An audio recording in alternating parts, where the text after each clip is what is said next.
Hello students, how are you all? I hope all of you are fine at home.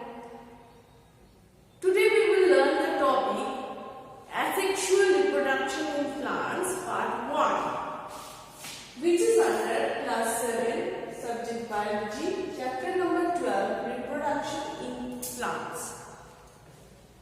Students, we have already learned about asexual reproduction. In my previous video, I have given you an introduction about asexual reproduction in plants. Today we will learn the different types of asexual reproduction in plants. Before starting that, let us recall that what is asexual reproduction. The process of reproduction in which a plant is able to reproduce one or more of its kind without seeds is called asexual reproduction. So, the process of reproduction in which a plant is able to reproduce one or more of its kind without producing any seeds is known as asexual reproduction.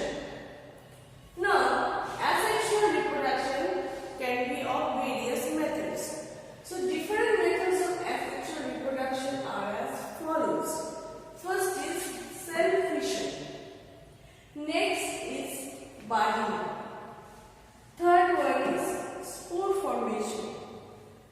Fifth one is fragmentation and regeneration.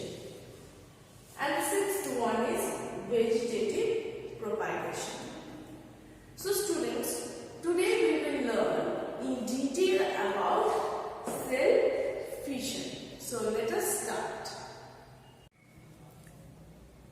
Today we will learn about cell fission.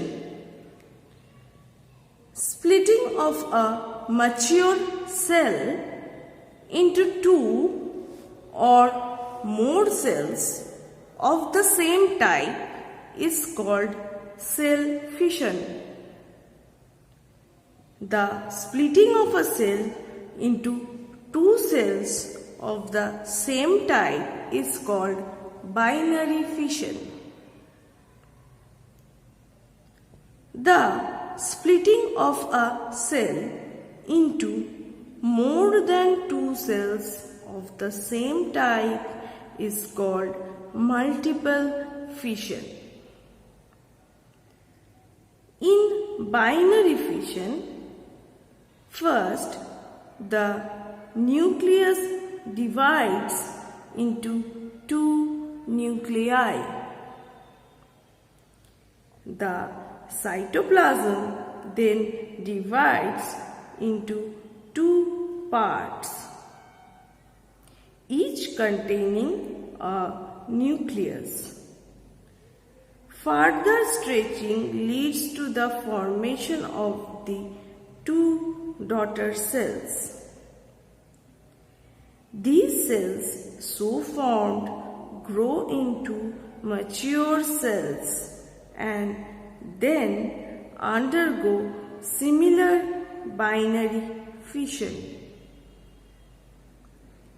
It is the most common method of asexual reproduction in unicellular organisms such as bacteria and amoeba.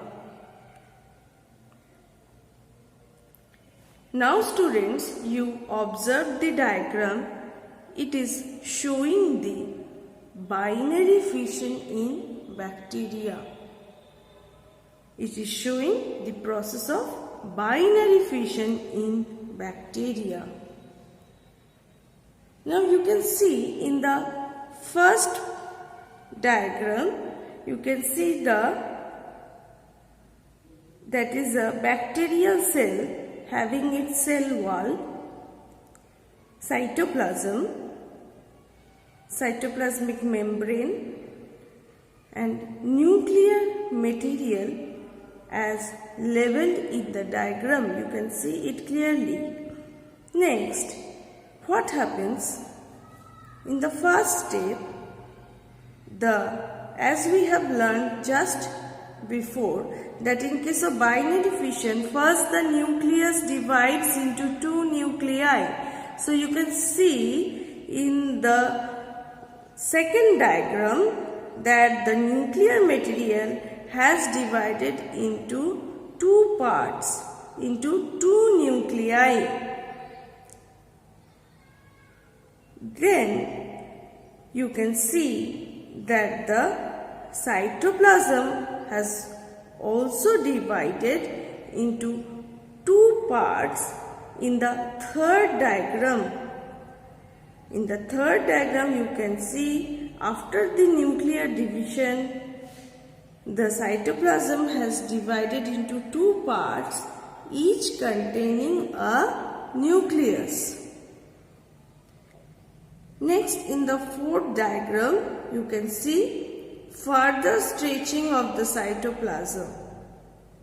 More prominent differentiation of the cytoplasm takes place, and the two separate cells become distinct.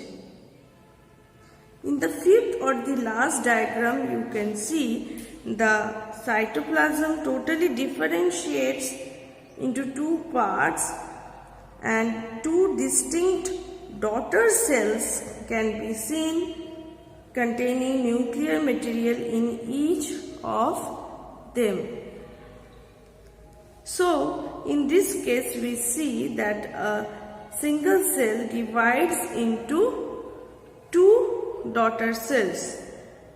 That's why it is known as binary fission. So this is all about the process of binary fission in bacteria. So students, this is all about today's topic, that is asexual reproduction in plants part 1. Today we have learned in detail about cell fission. I hope you have understood today's topic properly. So study properly at home, keep watching the videos and stay safe at home. Thank you.